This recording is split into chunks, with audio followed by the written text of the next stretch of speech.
I never planned for my personal life to spill into my workplace. In fact, I worked really hard to keep the two completely separate. I had rules, boundaries, a clear line between who I was at work and who I was outside of it. But the moment I started dating him, everything at work changed. And it started with something so small, I almost ignored it. Looking back now, I realize that was my first mistake. Because by the time I noticed what was really happening, it was already too late to turn back.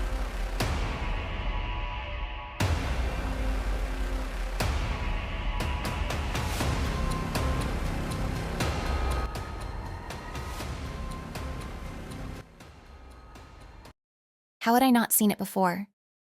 The way he treated me when I first started, the extra attention, the mentorship, the praise. The way his behavior shifted the exact moment I started dating Daniel. The jealousy, the pettiness, the deliberate sabotage. The man who once acted distant and professional was suddenly, painfully obvious. He'd been interested in me, and I'd never even noticed. And now, he had power over me, my career, my reputation, my future. All in his hands.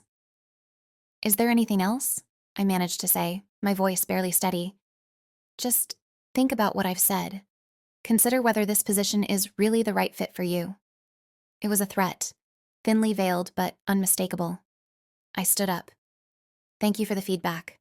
I walked out of his office with my head high. But the moment I got to my car, I broke down. Tears streaming down my face, hands gripping the steering wheel. What was I supposed to do? Quit? Report him? Stay silent? Because if I spoke up, everything could explode. My word against his, a newer employee against a respected department head. Who would believe me? But if I didn't speak up, I'd lose myself. I'd let him win. I'd spend the rest of my career looking over my shoulder, wondering if staying silent made me complicit in my own mistreatment. That night, I couldn't sleep. I lay in bed, staring at the ceiling, replaying every interaction, every moment, trying to figure out what I'd done wrong. But I hadn't done anything wrong. And that was the point. The next Monday, I made a decision. I wasn't going to quit, and I wasn't going to stay silent. I spent the entire weekend documenting everything.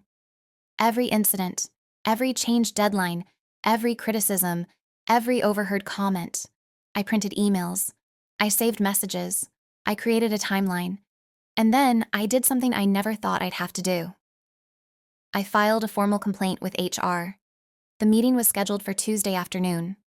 I sat across from Jennifer Morrison, the HR director, and laid out everything. She listened carefully, taking notes, asking clarifying questions. "This is serious," she said when I finished. "These are significant allegations." "I know. That's why I documented everything. We'll need to conduct an investigation.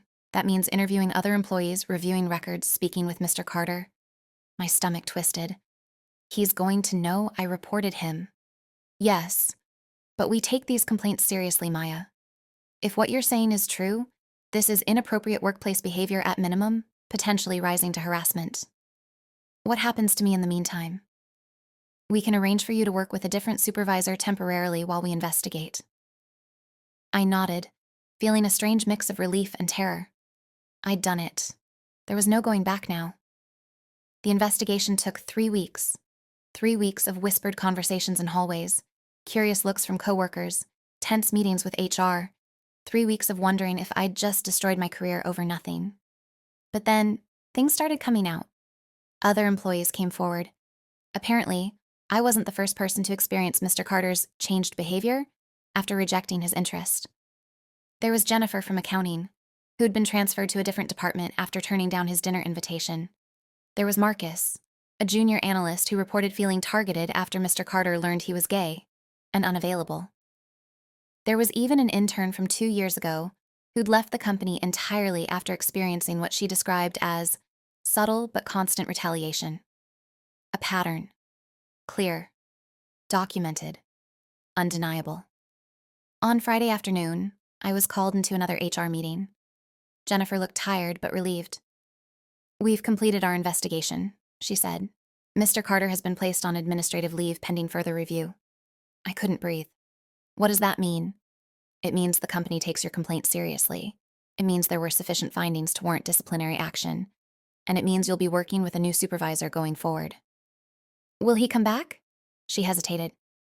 That's above my pay grade to say. But between you and me, this wasn't his first strike. It was his last. 2 weeks later, Mr. Carter resigned. The official statement said he was pursuing other opportunities, but everyone knew. That was 6 months ago. Today, I'm still at Henderson and Associates. I got the promotion Mr. Carter had dangled in front of me and then yanked away. I'm leading my own team now, working with clients I love, building the career I always wanted. Daniel and I are still together. We're actually engaged now. And for the first time in months, I feel like I can breathe. But I learned something important through all of this. Your silence protects your abuser, not you. Speaking up is terrifying. It's messy. It's complicated. But staying silent means letting someone else control your story. And I refuse to do that. If you're in a situation like mine, where someone in power is making your life hell because of their own issues, their own jealousy, their own ego, document everything. Find allies, trust yourself, and speak up. Because you deserve to work in an environment where your worth isn't determined by whether you return someone's romantic interest. You deserve respect, you deserve dignity, and you deserve to tell your own story. My boss changed after I started dating. But I changed too. I found my voice. And that made all the difference. If you've experienced something similar, you're not alone. Thanks for listening.